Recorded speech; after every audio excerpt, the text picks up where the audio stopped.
Hello friends, मैं से doctor Salman Naseer और आज हम लोग COPD के ताल्लुक से जानेंगे, विस्तार से जानेंगे कि क्या होता है COPD, इसके काउजेस, इसके साइन एंड सिम्टम्स, इसके कॉम्प्लिकेशंस, इसका मैनेजमेंट डिटेल में जानेंगे। इसलिए अभी से कर दीजिए इस क्लिप को लाइक, चैनल को भी कर दीजिए सब्सक्राइब, क्योंकि ऐसे ही कंटेंट हम लोग ऐसे प्रोवाइड करते रहते हैं। दोस्तों, आप लोगों ने COPD का नाम सुना होगा या फिर हॉस्पिटल के अंदर COPD नाम का एक स्पेशल डिपार्टमेंट होता है।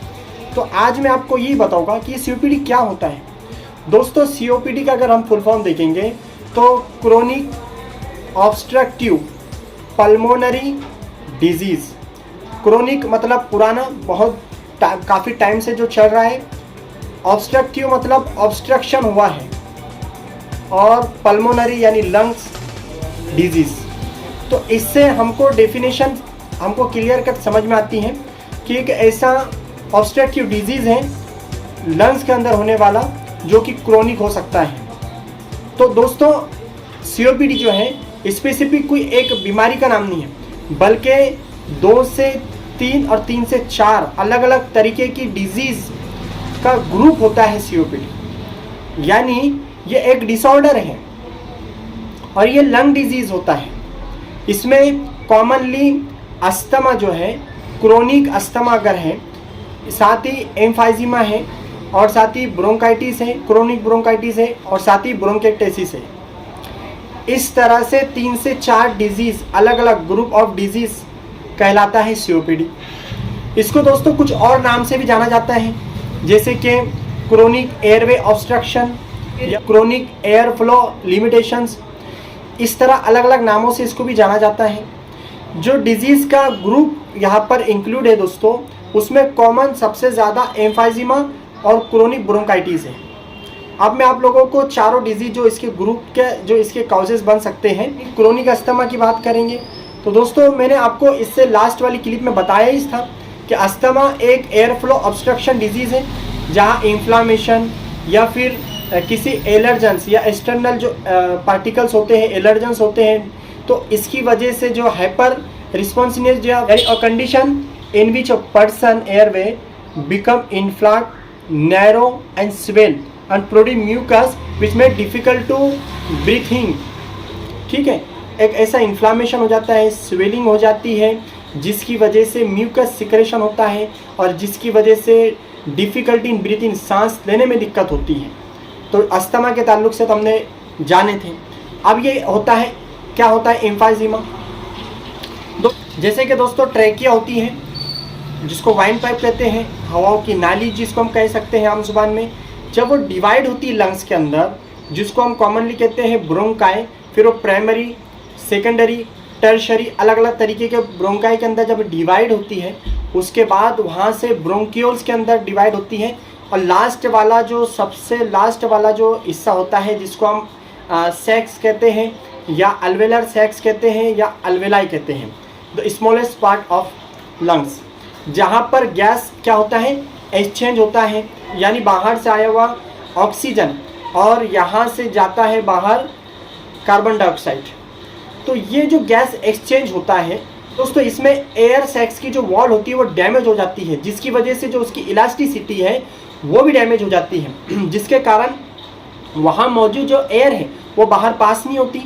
पास ना होने की वजह से जो वहाँ पर ही लोकल जो है, तो उसके अंदर स्वेलिंग हो जाती है, इन्फ्लामेशन हम कह सकते हैं उसके अंदर।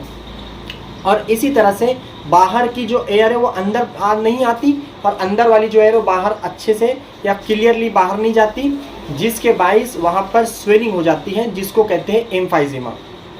यानी इन शॉर्ट एम्फाइजीमा मतलब एल्वेलाई की जो वॉल होती है या जो उसकी इलास्टिसिटी है वो डैमेज हो जाना। तो ये 2 चीज़ें मैंने आपको बताया। तीसरी चीज़ है क्रोनिक ब्रोंकाइटिस, यानी कि जो ब्रोंकाई है, जहाँ से एयर पास हो रही है, वहाँ पर इन्फ्लामेशन, उसकी लाइनिंग जो म्यूकस मेम्ब्रेन होती है, उसकी लाइनिंग के अंदर दोस्तों इन्फ्लामेशन हो जाता है, जिसकी वजह से म्यूकस बहुत ज़्यादा बनता है, म्यूकस होता है, जिसको इन शॉर्ट में ये कह सकता हूँ कि कफ विथ एक्सपेक्टोरेशन। इसके अंदर दोस्तों कफ विथ एक्सपेक्टोरेशन या फिर without expectoration for at least 3 month, 3 महीने तक, और of the year of for 2 consecutive year, मतलब लगातार 2 साल तक, ये कहलाता है क्रोनिक ब्रोंकाइटिस। और यही चीज़ दोस्तों सीओपीडी के अंदर इंक्लूड हो जाती है, या फिर सीओपीडी के दोस्तों ब्रोंकाइटिस, ये भी इसके इन्फ्लामेशन को कहा जाता है। तो इस तरह से दोस्तों और डिजीज़ या फिर और ग्रुप ऑफ डिजीज़ तैयार करते हैं सीओपीडी को। अब ये सीओपीडी जो है क्रोनिक, तो दोस्तों ये बिल्कुल बढ़ने वाली और इरिवर्सिबल डिजीज़ कहलाती है, यानी इरिवर्सिबल हो जाती है, यानी कि इसके रिवर्स होने के कुछ चांस नहीं है। टेम्पररी मेडिकेशंस या वक्तन जो है मेडिकेशंस के ज़रिए से पेशेंट को रिलीफ मिलते रहता है, और पेशेंट उन्हीं मेडिकेशन के ऊपर जो है डिपेंड हो जाता है। तो ये होता है दोस्तों सीओपीडी, जिसको मैंने आप लोगों के सामने समझाने की कोशिश। अब दोस्तों अगर फैक्टर्स कॉजिंग यानी इसके काउजेस की अगर बात करेंगे, तो जो डेफिनेशंस मैंने आपको बताया, क्योंकि कोई पर्टिकुलर कोई डिजीज़ नहीं है, जो डेफिनेशन मैंने आपको अलग अलग डिजीज़ के बताया जो कि इंक्लूड होते हैं इसके अंदर, या फिर जो जिसकी वजह से सीओपीडी होता है वो जिम्मेदार हो गए। लेकिन कॉमनली सबसे ज़्यादा सीओपीडी होता है दोस्तों, सबसे ज़्यादा वो होता है स्मोकिंग की वजह से। जी हाँ दोस्तों, खुद जो बंदा स्मोकिंग कर रहा होता है वो बहुत ज़्यादा अफेक्ट होता है सीओपीडी में, या सीओपीडी का बहुत ही मेन काउज होता है स्मोकिंग, सिगरेट स्मोकिंग, बीड़ी स्मोकिंग। इसके साथ ही एक्सपर्ट का मानना है कि जो लोग इसके एक्सपोजर में या इसके कांटेक्ट में रहते हैं बार बार, यानी एक वक्त नहीं, 2 वक्त नहीं, बल्कि बहुत ज़्यादा कसीर तादाद में ऐसे माहौल में, इन्वायरमेंट में अगर रहते हैं जहां स्मोकिंग होती है, तो उसकी वजह से कांटेक्ट में आया हुआ बंदा भी जो है दोस्तों मुतासिर होगा, यानी उसको भी सीओपीडी होगा। ये मेन बहुत काउज है स्मोकिंग का।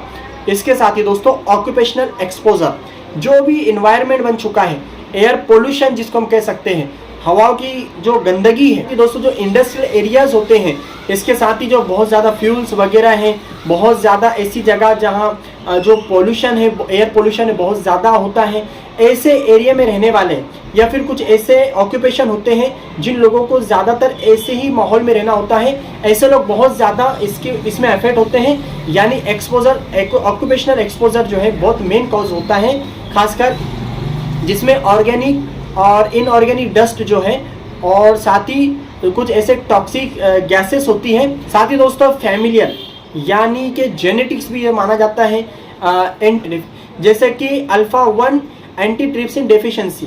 ये एक ऐसी अल्फा-1 जो एंटीट्रिप्सिन होता है, ये हम यानी खासकर हमारे लंग्स को यानी कि हिफाजत करता है, डिफेंस करता है बहुत सारे ऐसी चीज़ों से जो हमारे लंग्स के लिए ख़तरनाक हो सकते हैं। तो यही चीज़ की अगर डेफिशिएंसी होगी, तो ऐसे में ये जेनेटिक्स अगर होगा, यानी ख़ानदानी या फैमिलियल भी हो सकता है।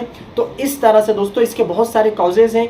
अब ये कॉम्प्लिकेशंस के तौर पर, यानी सेकेंडरी तौर पर भी है, अगर लंग्स के अंदर नीमोनिया है, ब्रोंकाइटिस है, इसके अलावा अस्थमा है, किसी तरह का वायरल या बैक्टीरियल इन्फेक्शन लंग्स में हो चुका है, तो उसके सेकेंडरी या फिर कॉम्प्लिकेशंस के तौर पर भी सीओपीडी में भी हो सकता है। तो ये था दोस्तों सीओपीडी के कुछ कॉजेस या रिस्क फैक्टर।